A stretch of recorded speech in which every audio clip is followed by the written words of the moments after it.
This is a palms up bicep hold. I'm gonna start leaning against the wall, and then I'm gonna show progression that works more core engagement away from the wall. So I'm gonna lean against the wall. That's gonna help me be aware of my low back and shoulder blades. I'm gonna get my low back gently against the wall with a little squeeze of my abdomen or core. Then I'm gonna draw my shoulders back towards the wall without my low back coming off. From there, I'm gonna bend my elbows to 90 degrees, palms up. Recommend starting with some light dumbbells. And then to start, we're just gonna hold here. As you hold, you might feel yourself wanting to shrug up. You might feel yourself wanting to push your shoulders forward. You might feel your low back starting to arch. And so we're trying to draw the shoulder blades down and elbows in to feel work in the back of my shoulder and my shoulder blades. So the move is elbows out, not here, but elbows in, shoulders back to the wall, engaging the core. From there, I can progress by moving these slowly further away. As I move them further away, I'm not trying anymore to draw my shoulders back. I'm trying to make sure they don't go up. So shoulders are still down, but I'm allowing them to travel forward. But I want my elbows to draw slightly together, keeping the crease of my elbow up towards the ceiling. That's shoulder external rotation. And so what I'm gonna have you, or I typically prescribe, is I hold for 20 to 30 seconds. If that becomes easy, I go about 3 inches further. If that becomes easy, I go a little further. Once I get to fairly straight, I'm gonna come off the wall and do the same thing, but now I have to engage my glutes and my core so I don't lean back. So I'm gonna start here, core on, glutes on, standing tall without leaning back, shoulders back, elbows in,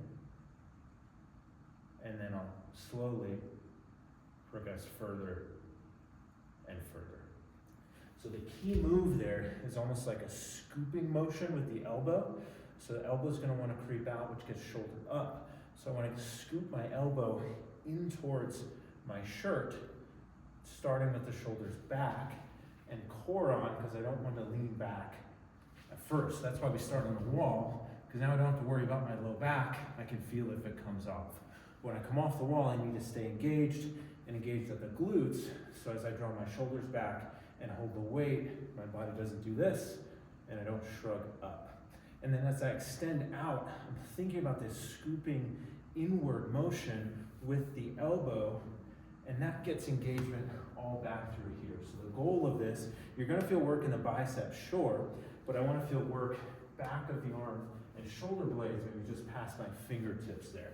So one more time, on the wall, here, down, back, scoop the elbows in, draw the shoulder blades back one more time, and then I maybe progress further, drawing my elbows together as I do so.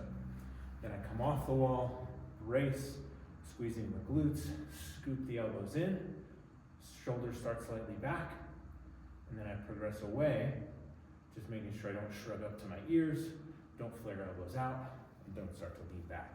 This is a tough one. I typically start with 5 pounds or less, and then I progress up. Usually 10 to 12 is as high as I would go, because I want to start to get pretty far away, because that's often where we can strain something, is when the arm is far away, and then I lose control of it, and I kind of shrug up into my neck, or I start engaging, or I twist my back.